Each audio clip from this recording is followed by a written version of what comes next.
Vamos agora debater o tema que nos traz hoje a tomar, sustentabilidade. Para moderar esta sessão, chamamos ao palco Diana Ramos, do Jornal Negócios, e a oradora Dora Moita, da Imprensa Nacional da Casa da Moeda. Teremos também um orador remoto, Filipe Cruz, da Vera Cruz.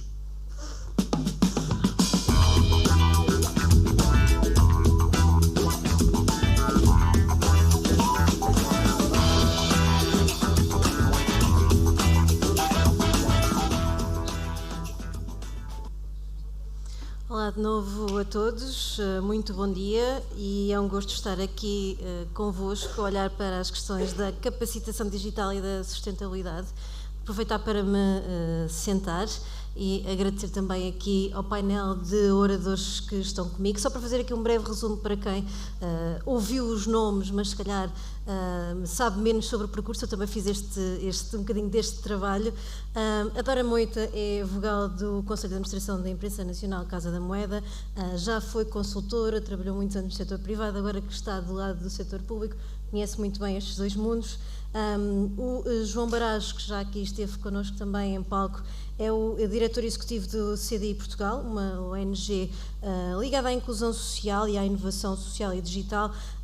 Também tem uma enorme experiência como administrador de empresas na área das tecnologias aqui em Portugal e é, como bem vimos, o líder do projeto educativo Apps for Good.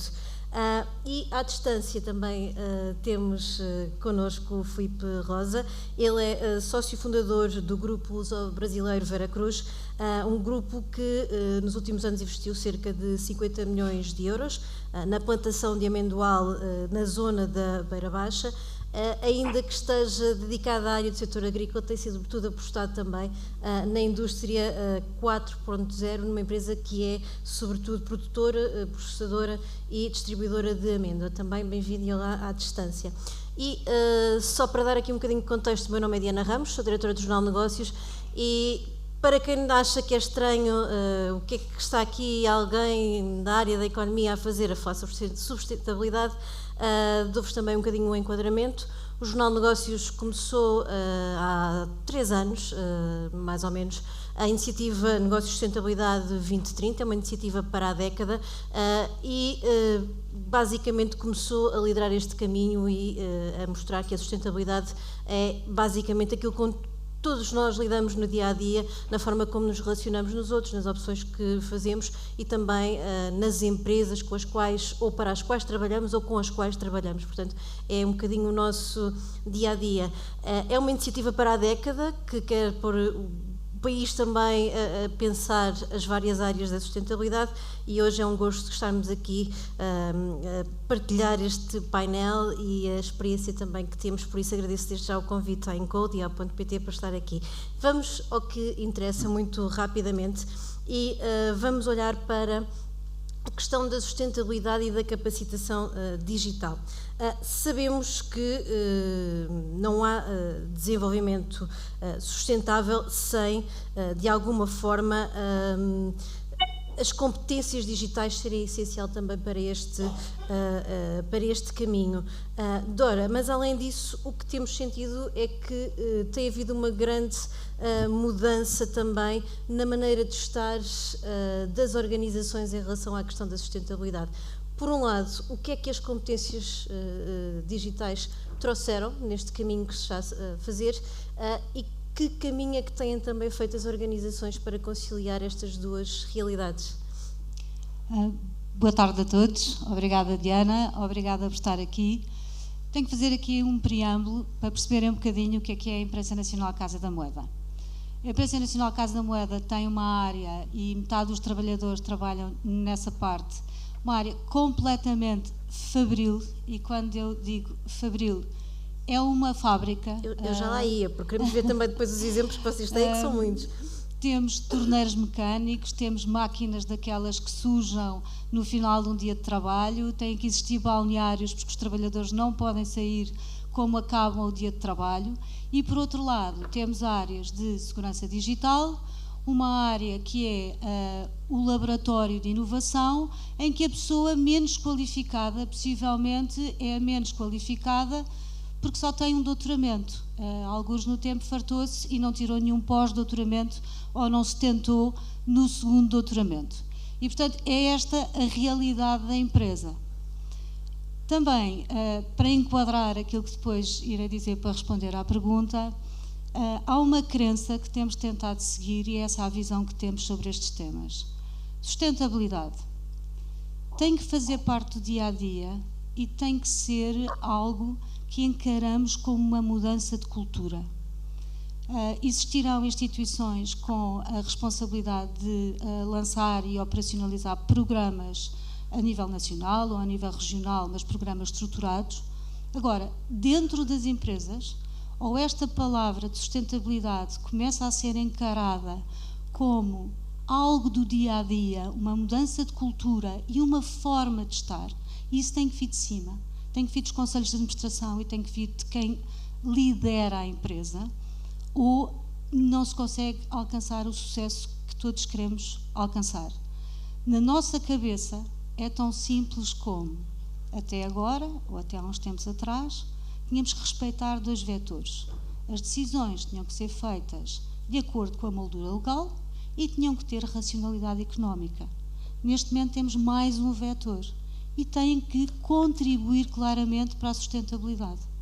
E escolhemos e decidimos por aquilo que for economicamente mais vantajoso, por aquilo que estiver de acordo com a moldura legal e contribuir em melhor medida para a sustentabilidade da empresa.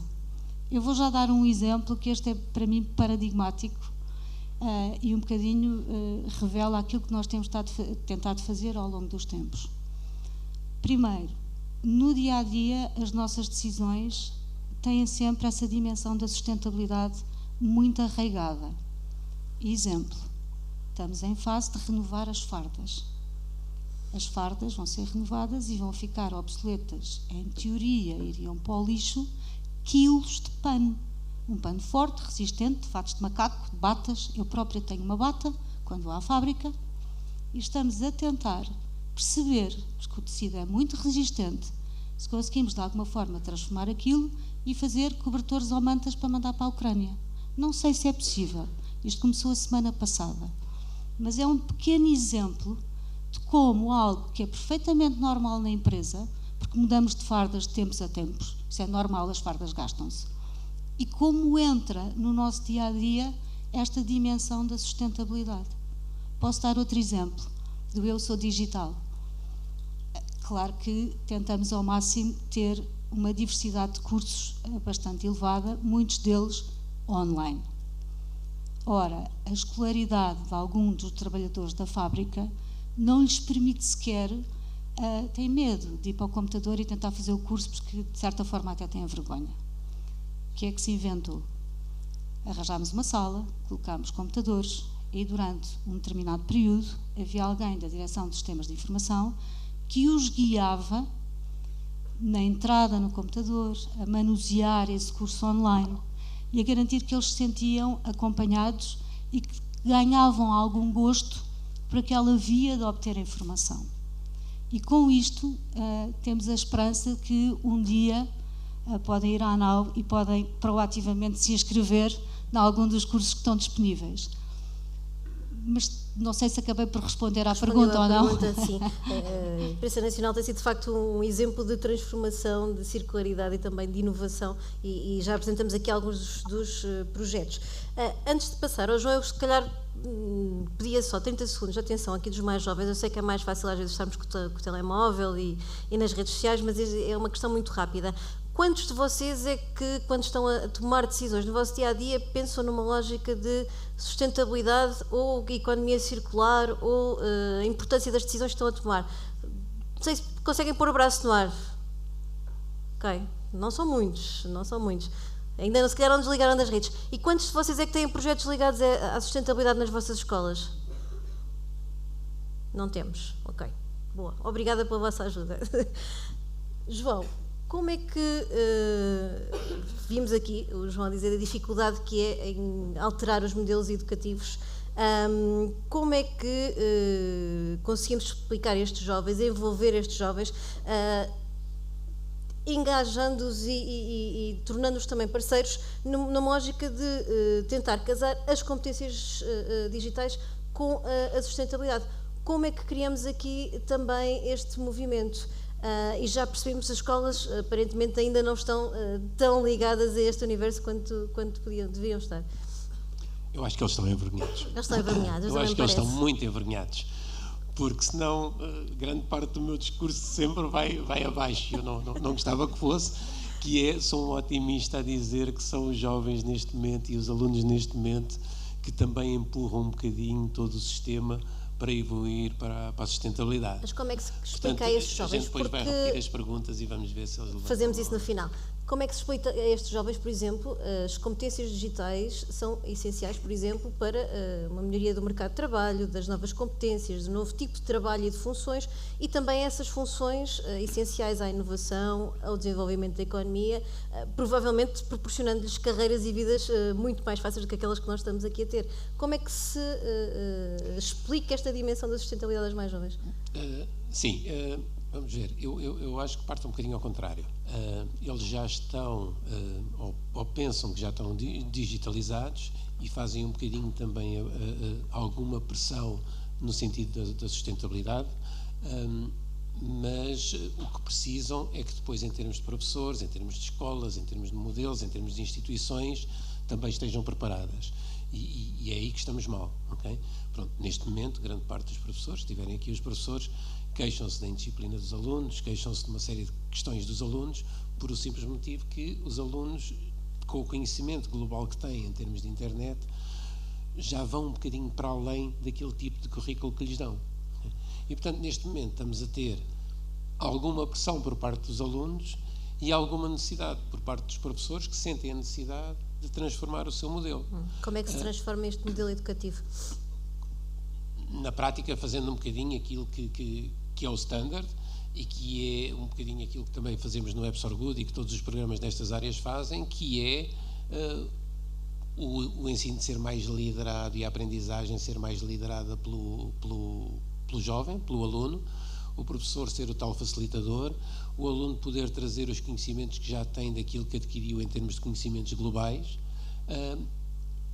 encarar-se que o professor já não sabe tudo sobre tudo e que não sabe mais do que o aluno em todas as vertentes. O aluno muitas vezes sabe em algumas vertentes mais do que o professor, e depois a ligação ao mundo real. E eu acho que essa é a parte básica. Quando os alunos começam a ter o sentido de que há esta colaboração, começa-se a criar uma equipa que de facto faz sentido. Só uma coisa, porque é que é difícil mudar estes modelos? Todos os modelos são difíceis de mudar porque há aqui alterações que deveriam ser estruturantes, mas que são por vezes fraturantes, não é? No ensino o tema é o currículo. É o currículo, não é?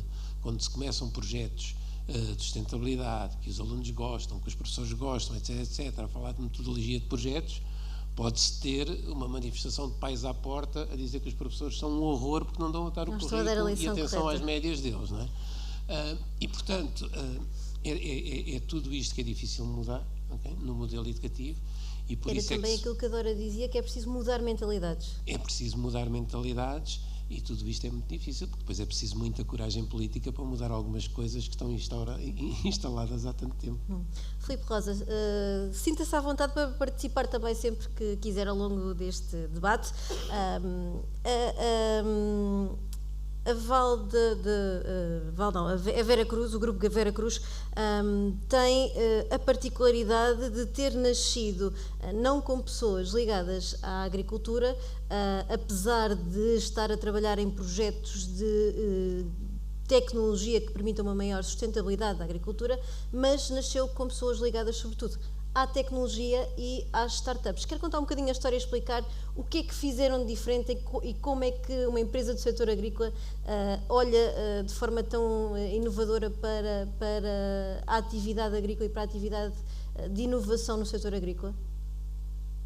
Claro que sim, muito bem, muito obrigado pelo convite, boa tarde.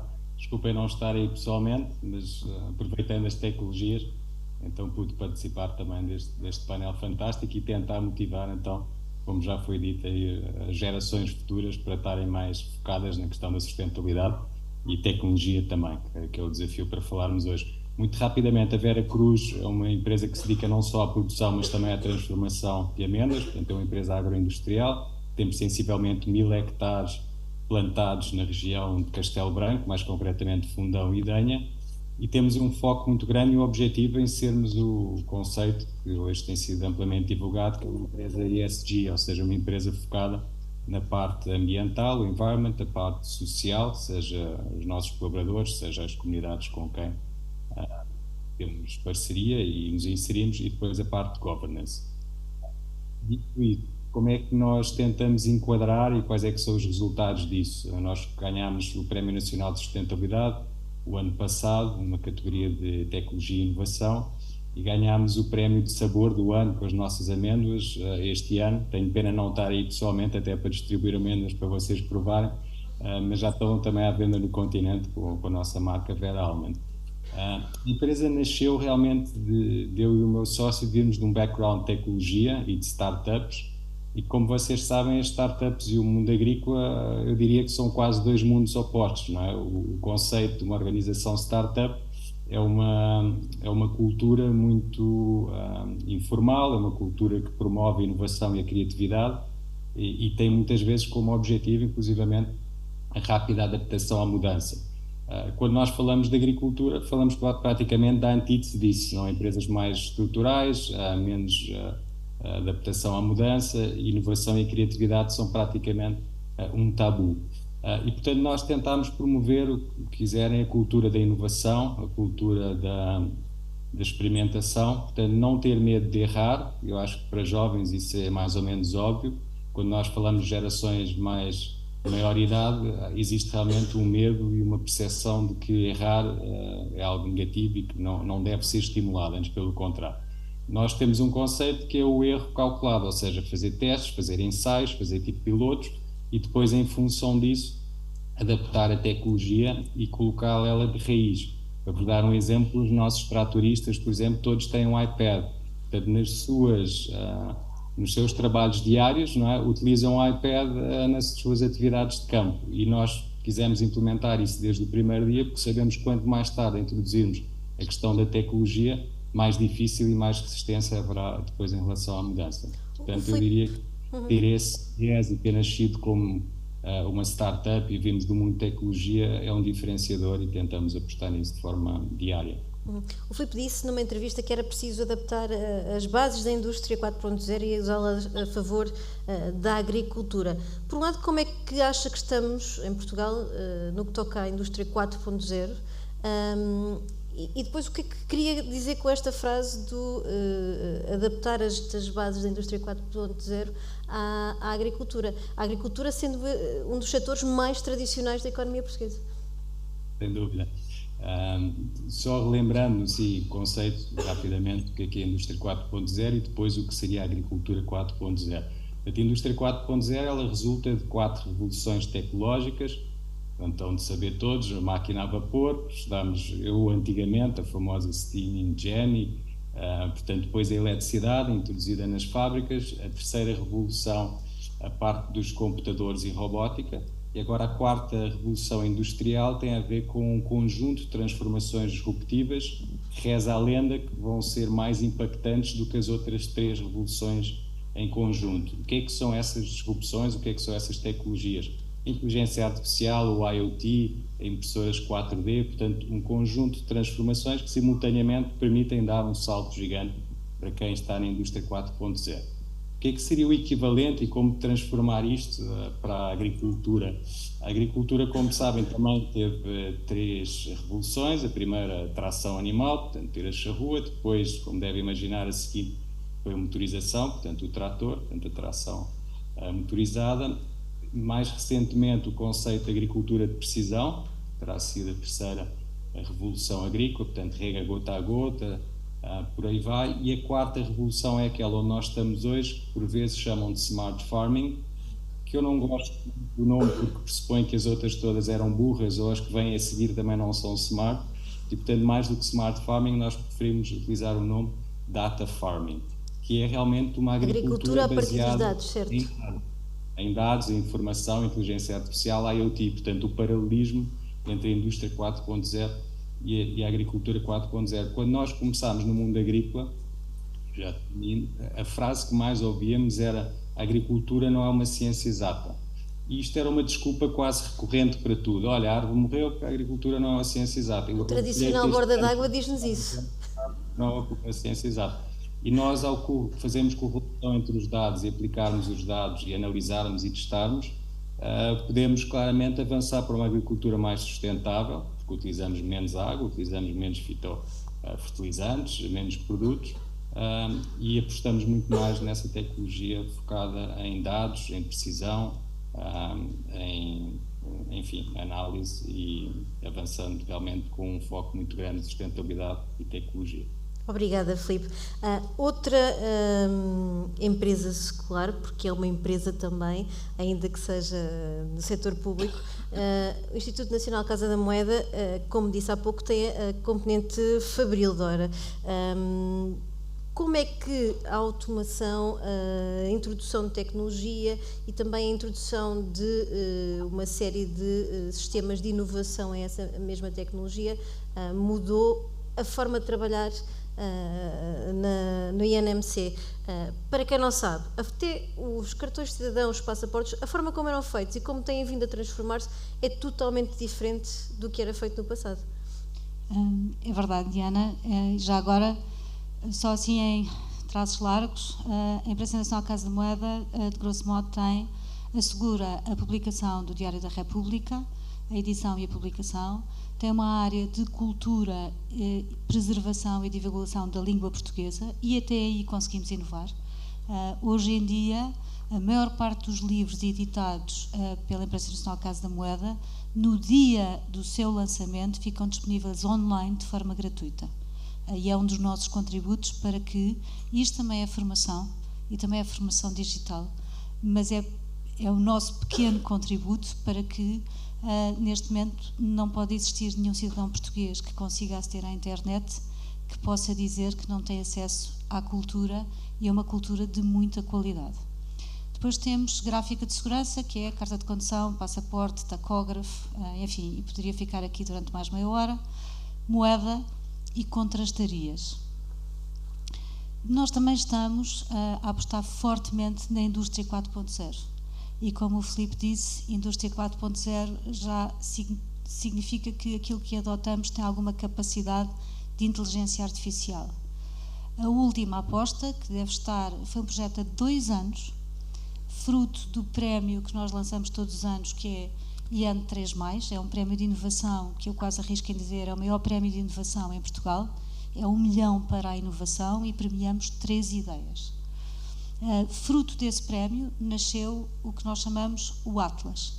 O Atlas já está corporizado, está prestes a passar a última fase de testes, durou 2 anos, e por causa disto eu gostava só de fazer um pequeno comentário no fim.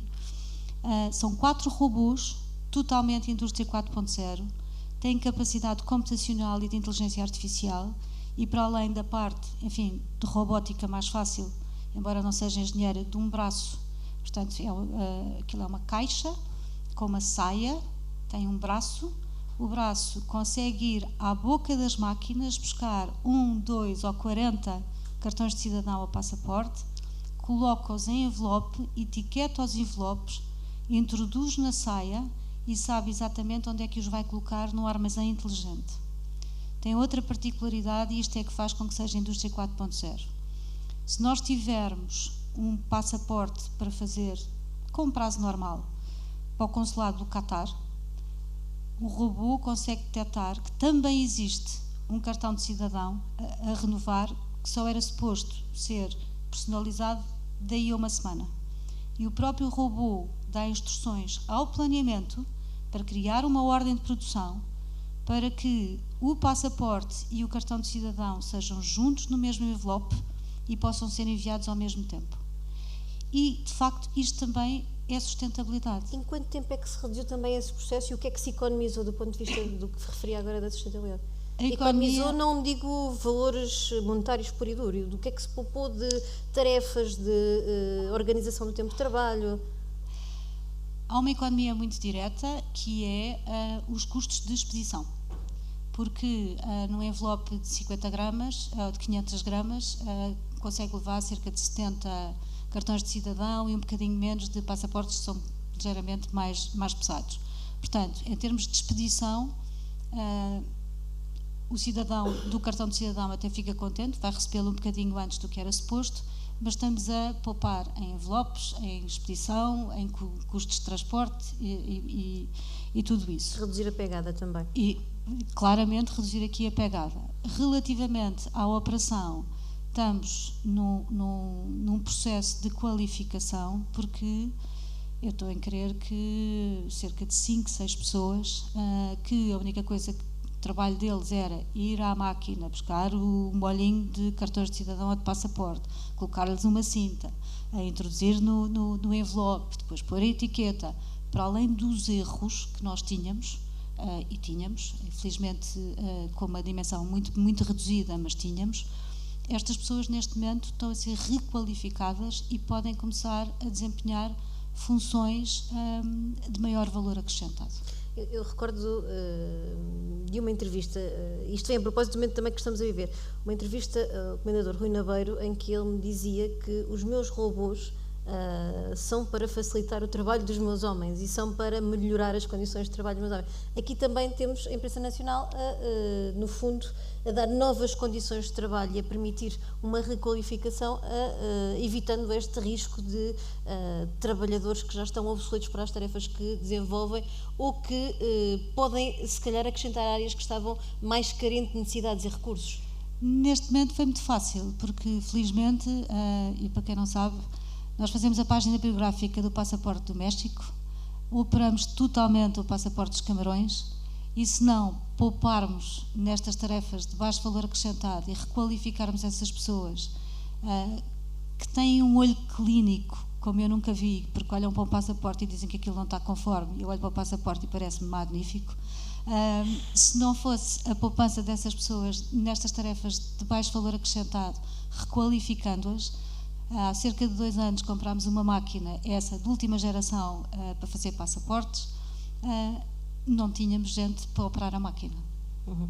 João Baracho, vamos aqui um bocadinho também a esta questão da reorganização do próprio mercado de trabalho, das tarefas e da qualificação. A transição digital ajuda-nos também aqui a olhar de forma diferente para o tipo de atividades que são desenvolvidas. O que é que tem vindo a mudar e como é que o próprio mercado se tem adaptado a esta lógica de funções que acabam por, a dado momento, ser requalificadas e acrescentar valor também ou a uma determinada empresa ou a uma determinada organização pública? Bom, há aqui várias vertentes. Por um lado, a dificuldade das empresas em terem pessoas com qualificações digitais. E daí os projetos existentes e o esforço que está a haver para requalificar as pessoas. Por outro lado, o que acontece, e que eu também frisei ali na minha apresentação, é o contrário, é a quantidade de tarefas que estão a deixar de ser feitas por humanos e a passar a ser feitas por processos automáticos. E isso eu digo sempre, não é propriamente uma desgraça, porque outros empregos de valor acrescentado maior irão existir. Há novas funções a serem criadas. E novas oportunidades irão ser criadas e tudo isso. Provavelmente Agora, estes jovens que aqui estão hoje, no futuro, terão profissões completamente distintas daquelas que nós conhecemos como as tradicionais. Algumas perdurarão, mas outras surgirão que serão totalmente diferentes. Exato. Não só irão ter profissões completamente diferentes, como irão estar habituados a um nível de aprendizagem completamente diferente que é ao longo da vida. Enquanto que aqui, há uns anos atrás, nós fazíamos a nossa licenciatura e depois, podíamos fazer o mestrado e se tivéssemos muita coragem fazíamos o doutoramento, e eles vão ter de fazer N cursos de aprendizagem e se calhar cada vez que entrarem para um novo emprego vão ter de fazer uma nova qualificação para esse emprego e mesmo sem entrarem vão ter curiosidade e vão estar a estudar. E com maior capacidade adaptativa? com bastante maior capacidade adaptativa, até porque vão seguindo um bocadinho mais aquilo que gostam de fazer e aprendendo mais aquilo que gostam de fazer de uma maneira muito menos enfadonha. E, portanto, sim, as funções, a pessoa não vai ser tão especialista a princípio no início da sua carreira daquilo, ok? Aliás, um bocadinho aquilo que já acontece no mundo em que Portugal estava um bocadinho mais atrasado, não é? Nós aqui não passava pela cabeça a ninguém ter um diretor de informática que não fosse licenciado em informática, não é? Mas se formos lá fora, e eu tenho casos de pessoas que fizeram licenciatura em Relações Públicas e hoje são diretores de informática, sei lá, no governo do Reino Unido, ok? Isso seria impensável, e não é impensável porque as pessoas vão evoluindo ainda lá em cima, no Centro de Cidadania Digital, no que diz respeito às tecnologias imersivas. Um dos donos de uma das maiores empresas mundiais de tecnologias imersivas, e algumas pessoas daqui já me ouviram falar, quando eu lhe perguntei, quando eu estive a almoçar com ele, lhe perguntei em que é que ele era formado, ou aliás, ele disse-me, adivinha em que é que eu sou formado. Ele é formado em Filosofia, né? E depois tem um curso de artes. E eu perguntei, mas espera aí, mas tu estás aqui a fazer conferências sobre tecnologias imersivas? Ele disse assim, sim, isso fui aprendendo com os meus cursos. Isso foi a vida que me deu a formação. E, portanto, em resumo, nós para já não nos vamos especializar logo de início, não vamos ter de decidir como tínhamos antes de decidir quando éramos miúdos o que é que vamos fazer no futuro, porque vamos começar a aprender e depois vamos nos especializando e vamos aprendendo ao longo da vida. E como é que as próprias empresas têm lidado com esta necessidade de adaptabilidade e de criação de valor para também conseguirem agilizar os seus processos, não só numa lógica de maior sustentabilidade, mas também criação de valor e resultados financeiros sólidos? Várias perspectivas, novamente. Okay? Pronto, as empresas com dificuldades quando querem ir buscar pessoas com capacidades digitais porque há falta de recursos, com dificuldades quando têm recursos de mais idade ou com mais experiência, com dificuldade de entrar na parte das tecnologias e, portanto, a exigirem mais nessa área.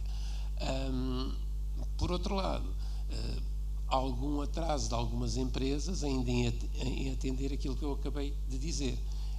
Aliás, na prática, o upskills que falamos aqui tem um bocadinho disso, ok? Nós estamos a levar para a profissão de tecnólogos pessoas que vêm de filosofia, de direito, etc, ok?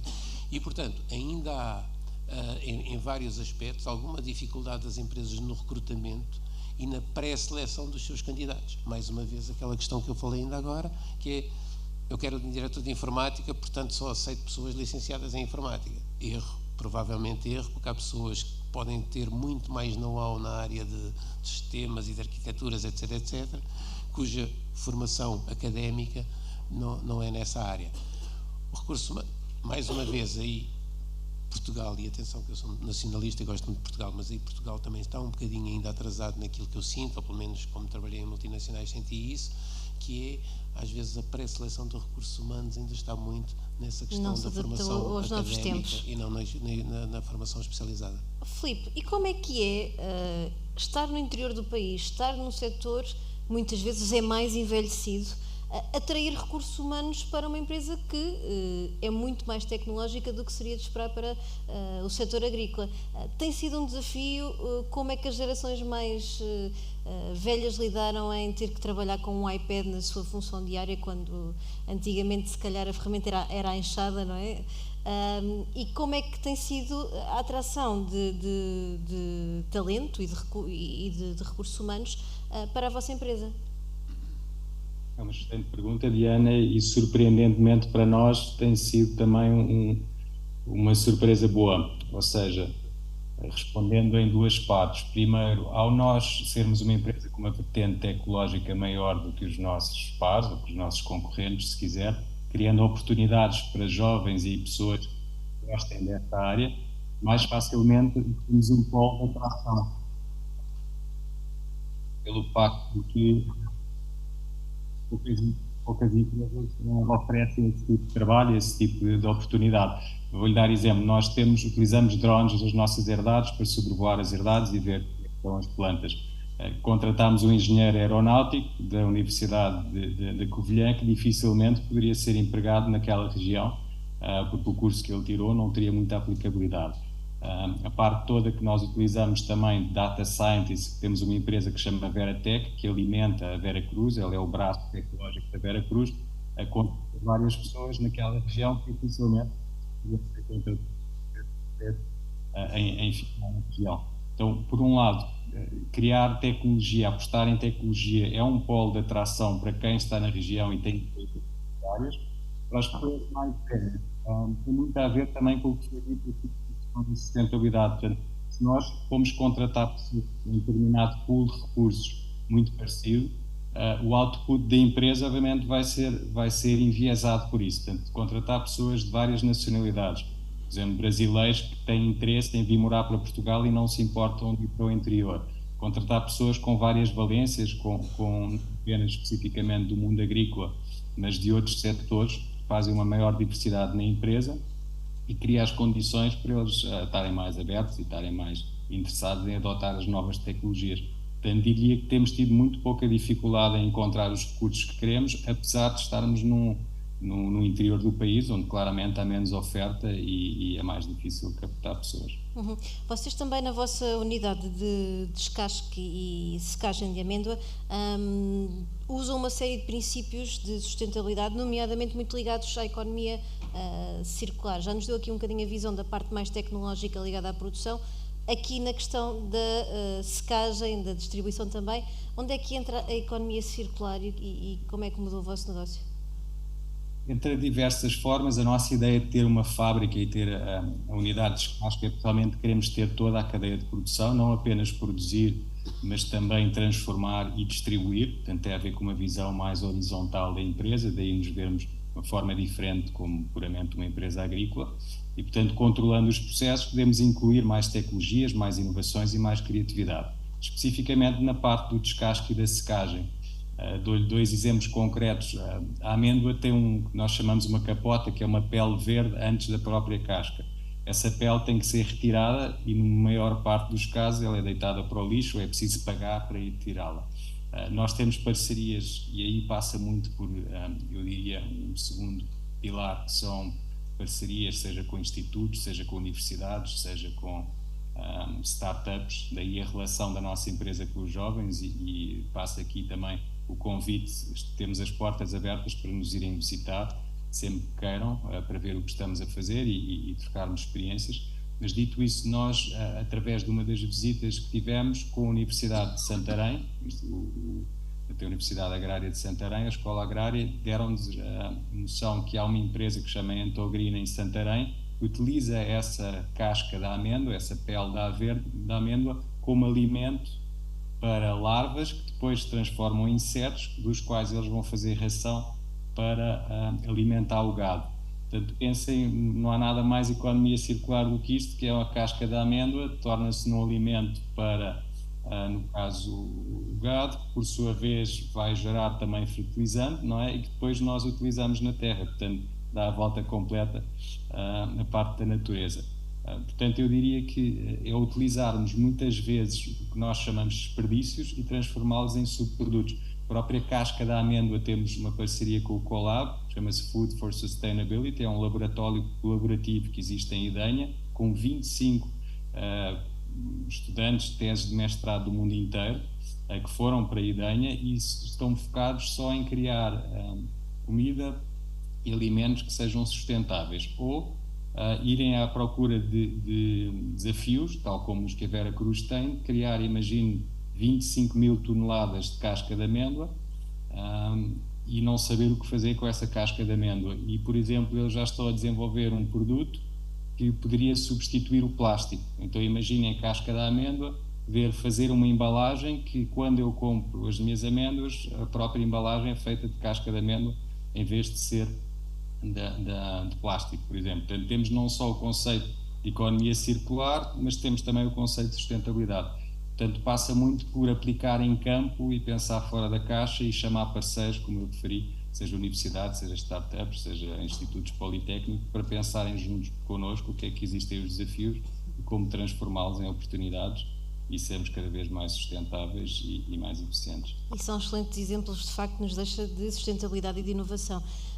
Dora, na preparação que tivemos deste painel, deixou um bocadinho a ideia de que é defensora, quando estamos a falar deste tipo de temas, daquilo que chama o efeito borboleta. Em primeiro lugar, eu lhe pedi que nos explicasse o que é que considera ser esse efeito borboleta. Depois, o Filipe falava aqui da questão das parcerias. Elas também vão ser importantes para que possamos alcançar os objetivos que se impõem no que toca aos objetivos de desenvolvimento sustentável. Muito bem. Então, explicando, começando pelo efeito borboleta, eu chamo-lhe efeito borboleta de uma forma muito carinhosa e isto está completamente alinhado com aquilo que eu disse no início. Ou seja, os temas da sustentabilidade, da capacitação e do digital têm que estar arraigados no nosso dia-a-dia e tem que ser completamente uma mudança de cultura, mais do que lançar um projeto. E quando se fala em efeito borboleta, a partir do momento em que, de facto, essa cultura existe e essa mudança na forma de estar existe, cada uma das empresas, dentro das mesmas, pode começar a fazer muitas pequeninas coisas que, no seu conjunto, dão uma grande mudança. E é isso que eu chamo o efeito borboleta. É isso também um bocadinho a lógica que adota numa instituição secular, não é? Exatamente. Que não se muda de um dia para o outro. Mais uma vez, posso dar exemplos e vou só deixar um que cola muito bem aqui com a capacitação digital. Internamente, nós temos um programa ao qual associamos até um incremento remuneratório em que privilegiamos os trabalhadores que estão dispostos a assumir uma função de formadores. E com isto temos várias coisas juntas. Primeiro, a pessoa é remunerada por essa sua atividade, entre aspas, paralela de formador e de aceitar esse desafio. Temos a cadeia de sucessão e a passagem do conhecimento às gerações vindouras, que nem sempre é fácil. E temos aquelas pessoas que são mais desembaraçadas e que têm mais destreza em abraçar, seja os temas do digital, ou seja, alguns temas muito específicos, técnicos da fábrica, a passarem também esse conhecimento para os outros trabalhadores que não têm tanta destreza, e não tem mal nenhum, cada um de nós é o que é. E deixo este exemplo de uma das coisas muito pequena, mas que se todas as empresas fizessem muitas coisas muito pequenas, tínhamos um todo muito grande. E as parcerias, quando olha para elas, porque é que as vê como significativas no trabalho que temos pela frente? Também dou um exemplo, que eu acho que é mais fácil. A Imprensa Nacional Casa da Moeda tem, a parte da moeda, estamos a tentar provar que tem 700 anos e a Imprensa Nacional tem 250 feitos em 2018. Portanto, estamos mesmo a falar de uma empresa centenária, com tudo o que de bom isto tem e com tudo o que aqueles vícios e aquelas tradições, aquelas amarras às vezes nos causam. Estamos a tentar desenvolver um NFT e, portanto, eu acho que em termos de mercado e de comercial não há mais digital do que isto, a Casa da Moeda a tentar desenvolver um NFT.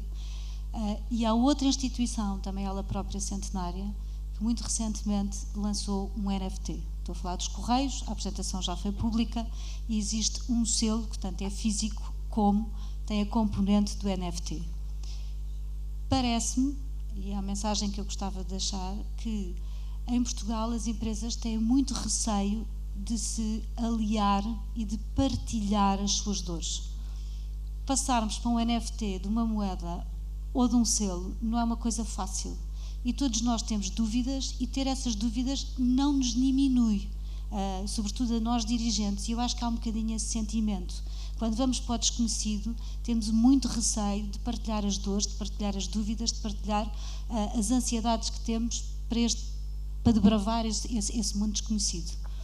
E eu estou a dar este exemplo porque é bom partilhar, é bom trocar impressões e é bom ter um parceiro, mesmo que não seja daqueles parceiros de contrato assinado, mas ter esta lógica de que eu sozinho faço muito menos do que faria se estivesse acompanhado.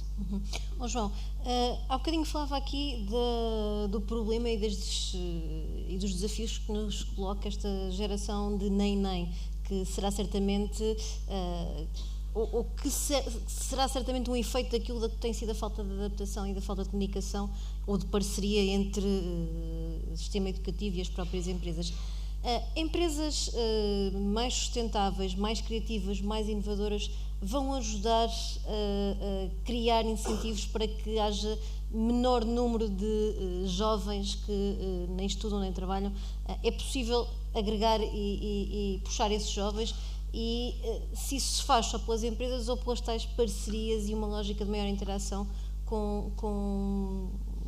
entre o Estado, o sistema educativo e o mundo real, como lhe chamava. Obviamente sim, obviamente que a evolução das empresas vai fazendo com que, se isso acontecer, com que os jovens tenham tendência a sentir-se mais realizados e mais alinhados, e é evidente que hoje isso nota-se. Eu entrei na economia social há 10 anos e hoje noto uma diferença enorme para recrutar pessoas, por exemplo, para trabalharem numa ONG, que antigamente havia áreas que por amor de Deus, ONG, give me a break, não é?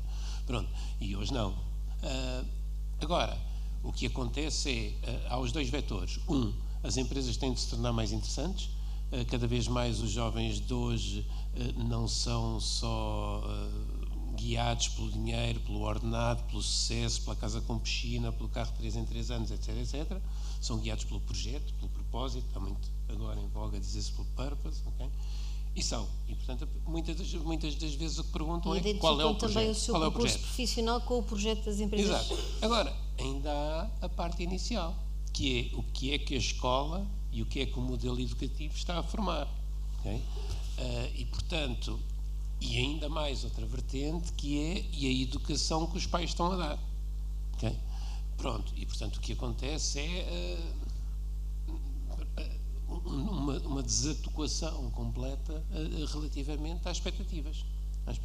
Sei lá, o meu filho é um Chrome e faz um curso de aquele curso que é o mais difícil, de engenharia aeroespacial, atrás, não sei o quê, e pronto, e quando sai daquele curso quer ir para diretor, ou para presidente, ou para conselho de administração, e não é possível, não é?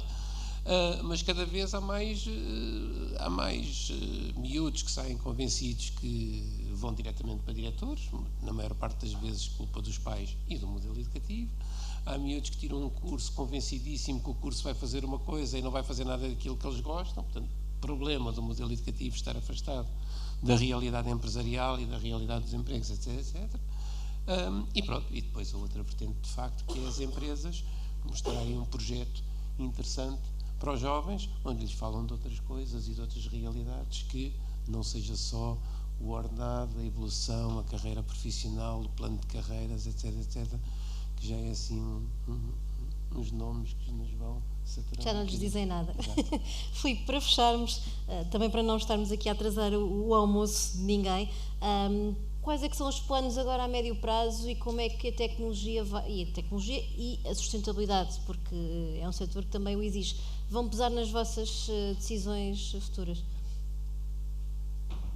Sim, também o futuro é sempre importante e já falámos aqui em agricultura 4.0, nós já estamos a olhar para a agricultura 5.0, já inclui robótica, já inclui drones, já inclui uma série de fatores. Dito isso, planos para a empresa, para já explorar muito a questão de ter a nossa marca própria e termos processos produtivos cada vez mais focados em ter toda a cadeia horizontal, portanto não só trabalharmos diretamente com grandes supermercados ou com indústrias, mas também termos a nossa marca que vamos vender diretamente aos consumidores. Portanto, queremos inovar e queremos ser pioneiros nisso, estar próximo dos consumidores, ter feedback deles, adaptar os nossos processos produtivos. E uma inovação que temos, por exemplo, é que lançamos agora amêndoas com sabores, portanto, saindo da parte tradicional, puramente vender amêndoas descascadas ou torradas, mas temos linhas amêndoas sweet, amêndoas com sal e pimenta. Fomos a feiras internacionais, imagine, os japoneses disseram que querem amêndoas com wasabi ou com gengibre, ou os indianos gostariam de ter amêndoas com caril. Portanto, abre-se aqui um leque enorme, não só de chegar a novos clientes, sejam os mais tradicionais como os supermercados, mas também indústrias chocolateiras ou cosméticos, etc., ou trabalhar o próprio produto de forma diferente, indo ao encontro de gostos dos consumidores e ter uma relação direta com os consumidores. Sustentabilidade, e só não querendo repetir o que já foi muito bem elencado aqui, tem que ser uma estratégia pilar da empresa, tem que haver um plano de ação, é preciso implementá-lo, é preciso medir resultados, é preciso atualizar esses resultados de forma contínua. Portanto, não são tanto iniciativas, mas sim uma visão estratégica. Normalmente as empresas hoje, sustentabilidade, ou vêm por uma questão são os famosos 3 Cs, que é ou por constrangimento ou é por compliance. Então são sustentáveis porque têm que ser, porque são obrigadas a ou têm que corrigir algum problema.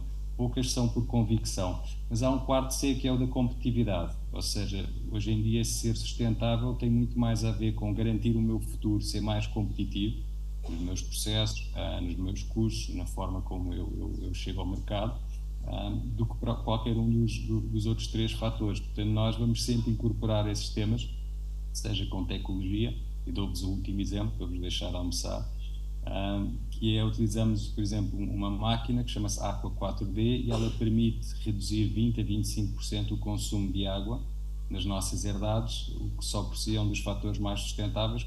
Como sabemos, a água é dos recursos mais escassos e mais importantes. E com isso aplicamos processos de ionização da água, a árvore atrai com a raiz a água de forma mais rápida e de forma mais eficiente.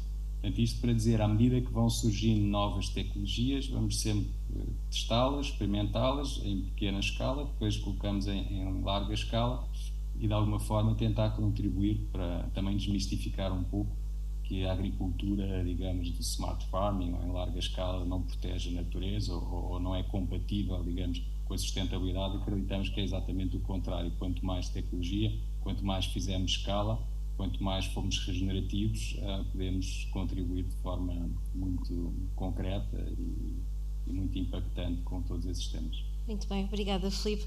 E antes de nos despedirmos todos também, vamos ao prometido. Agora que já perceberam um bocadinho melhor o que é a sustentabilidade, como é que ela mexe com o nosso dia-a-dia, sentem que, ouvindo falar destes exemplos, experienciam no dia-a-dia mais com sustentabilidade ou ainda estão todos reticentes? Ainda estão, continuam tímidos. Muito bem. Como dizia o Filipe há bocadinho na abertura, o Filipe foi de facto um dos premiados do Prémio Nacional de Sustentabilidade no ano passado.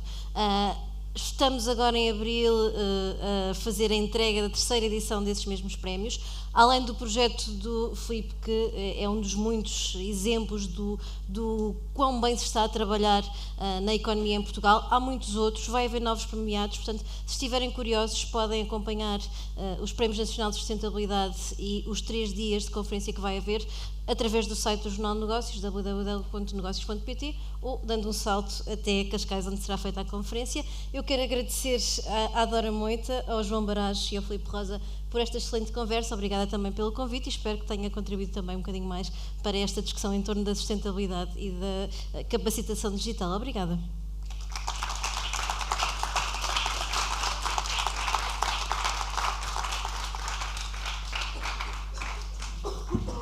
Obrigada. Vamos fazer agora uma pausa para o almoço e regressamos às 14h30. Até já.